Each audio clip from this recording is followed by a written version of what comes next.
Hi, it's Taylor. Welcome to my channel. Thanks for tuning in today.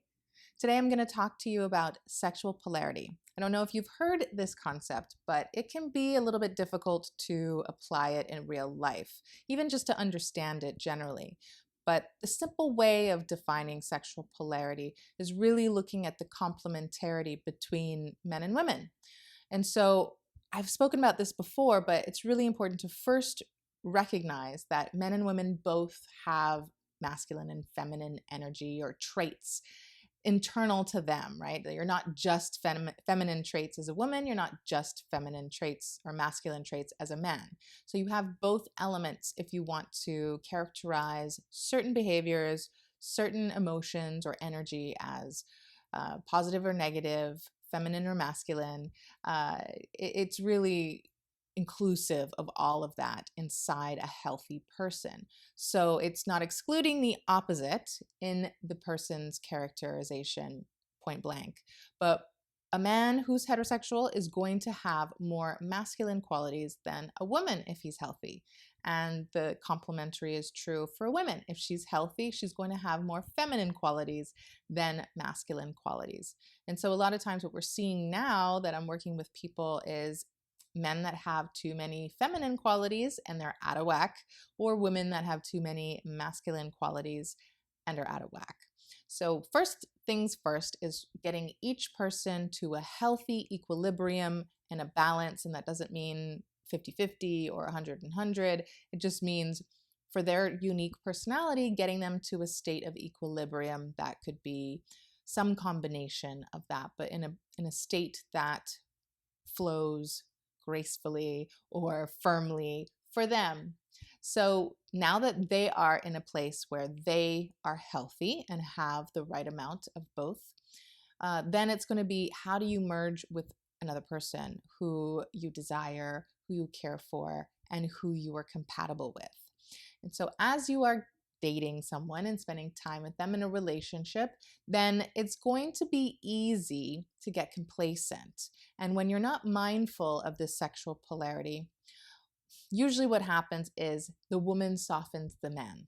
So because of the affection and the love and the comfort, the woman will bring the man down to her level. So he might get a little bit soft and sweet and forget to have the frame and to inject more of what drew her to him in the first place and what makes him so valuable in the dynamic between man and woman. And those masculine traits are essential. And you see, society has really marginalized masculine traits overall. So men have been brainwashed, and women too, but they themselves have been brainwashed to marginalize them themselves and basically eradicate them in favor of more feminine traits, which is not healthy. And it's not conducive to a successful relationship, let alone a sexual one, right? Like, you need to have that polarity in order to maintain the desire between man and woman in a sexual relationship over time.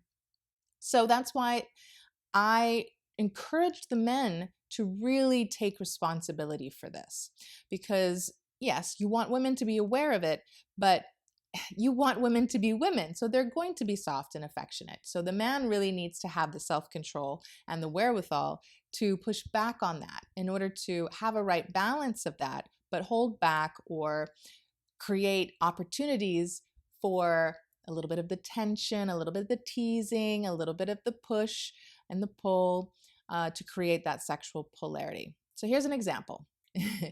I'll give you a silly one from me and Dennis because it just happened and it's fresh in my mind. So last night we were watching a funny movie, and I don't know what it was, but well, I do, but I won't get into that now. But something hit my funny bone really badly. It was great. Like, I laughed my head off. I was crying, my abdominal muscles were engaged, and I couldn't stop laughing. And I'm looking at him, and I could have felt away because he's not laughing as much. I'm like, is he laughing at me? Is he laughing at what I'm laughing at? But I knew he was getting a kick out of the whole scenario because he had a smirk on his face and he clearly was, laughing a little bit, but more internally, not as demonstratively as I was. So he wasn't mimicking my emotions. He wasn't basically like being that mirror to validating what I was feeling. So he pushed back a little bit and held back a little bit and created a little bit of distance, a little bit of interruption between, you know, my instigating this roar of emotion and his in return.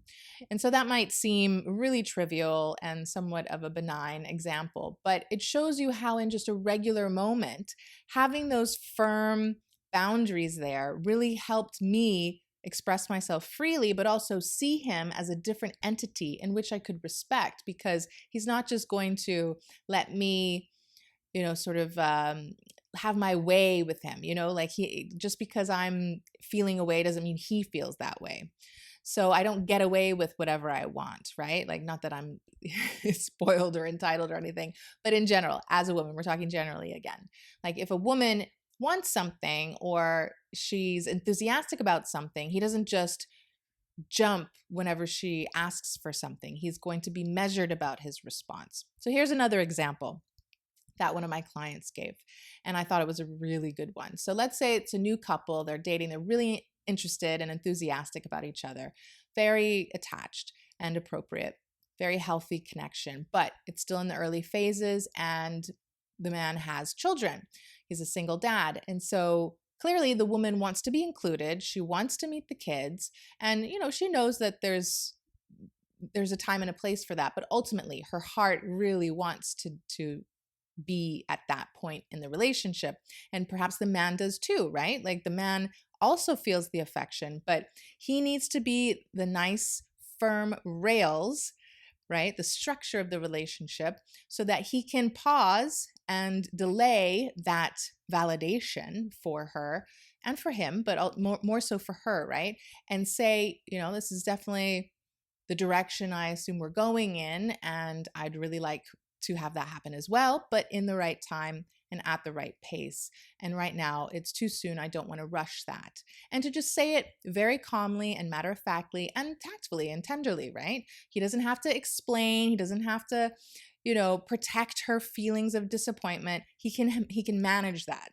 And so she respects that, whether it's consciously or not, like being able to not get away with whatever she wants or not sort of get her demands met indirectly. It's not like she's trying to be controlling, but he's able to maintain that frame and self-control, most importantly, that she can respect. And so that helps create, that's what I mean by tension when I talk about tension. Tension doesn't mean discomfort in like a conscious sense, like you're creating arguments or you're creating, you know, unpleasantries. No, tension is just a friction. It's not replicating or mirroring exactly what the other person is putting forth. And that happens with peers, with best friends. You mimic each other. So if you do that, you're really de-escalating the sexual polarity, or that I call it the sexual charge. And that's what polarity is. Like if you think of positive and negative ends in a electrical current, right? So that's why I like the term charge. A sexual charge is kept and maintained by introducing these opportunities and, you know, really it's like injecting it throughout your relationship so that you do not neutralize that chemistry and that sexual energy and drive between the two of you. And so it maintains that it's not like one person is more important than the other, but the man needs to have the frame in order for the woman to be in a healthy, feminine, receptive position. So I hope that does explain it a little bit more for you. I think it's a beautiful concept, but if you do have any questions, feel free to put any comments below.